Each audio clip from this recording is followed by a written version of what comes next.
saja ada beberapa segmen lending atau kredit yang tidak kami masuki, misalkan yaitu seperti mikro misalkan. Kalaupun kita di UKM sebetulnya juga satu hal yang pertumbuhannya baik. Pertumbuhan UKM kami sekitar 8%-an untuk loan, ya kemudian korporasi sekitar 11%. Ya lalu juga kalau auto itu sekitar 25% pertumbuhannya. Tapi memang kalau kita lihat mortgage atau KPR yang tidak tumbuh, ya karena demand-nya sendiri juga lemah, Pak. Tapi yang kedua adalah price war yang luar biasa, terutama dari KBRI 4. Untuk kami adalah kalau itu nggak masuk akal, maka tentu aja kami secara realistik harusnya tidak masuk. Namun kalau kita likuiditas di CIMB Niaga sangat ample. Saya rasa di kuartal ketiga likuiditas kita masih sekitar di 81%, Pak. Jadi very ample.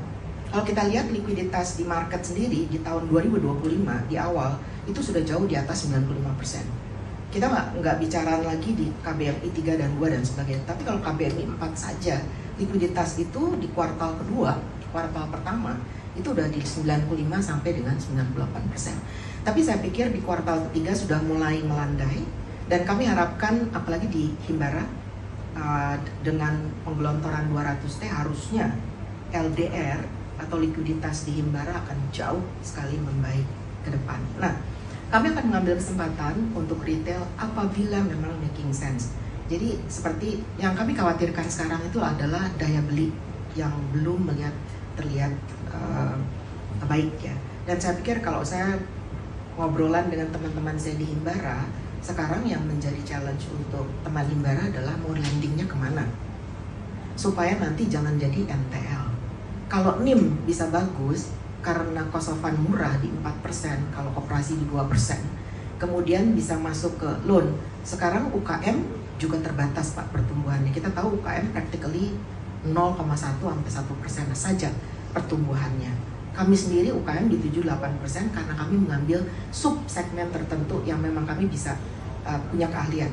Sub-segmen yang lain yang lebih rendah misalnya kami tidak punya kemampuan, kami tidak ambil. Nah itu sebabnya saya pikir likuiditas di market LDR harusnya oke, bagus. Cuma mungkin adalah yang sekarang kami hati-hati adalah dari sisi kredit. Begini, kalau saya boleh very blunt bahasa Sundanya. Nah, kalau misalkan Himbara dapat 200 triliun, kemudian secara kalau saya tidak salah, ya secara dalam 2 bulan akan dimonitor kan oleh MOF, Menteri Keuangan, dipakai nggak? Nggak boleh taruh SRBI, nggak boleh dong. Nggak boleh di SBN. Ya, tapi mungkin antar kantor, antar bank, money market masih boleh. Itu satu, ya kan? Satu. Kemudian yang kedua, kalau lending itu masih takut karena demand-nya memang belum, saya bisa sampai demand-nya itu belum ada, belum naik sama sekali. Jadi Himbara pun, bank-bank pun akan menghitung mau kemana. Yang kami takutkan ini adalah take over.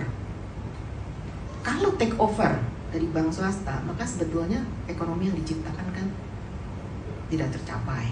Nah, itu saja yang saya rasa, karena at the end of the day, kalaupun NIM bagus dengan 4%, 2%, loan bisa kasih walaupun loan rate bisa diturunin, NIM bagus, naik lagi misalkan 20 basis point, 30 basis point. Tapi kalau NPL itu dampaknya itu bukan tahun itu saja. Sekarang kena NPL dalam 2 tahun, bank ini udah harus betul-betul melakukan pengetatan lagi. Gitu.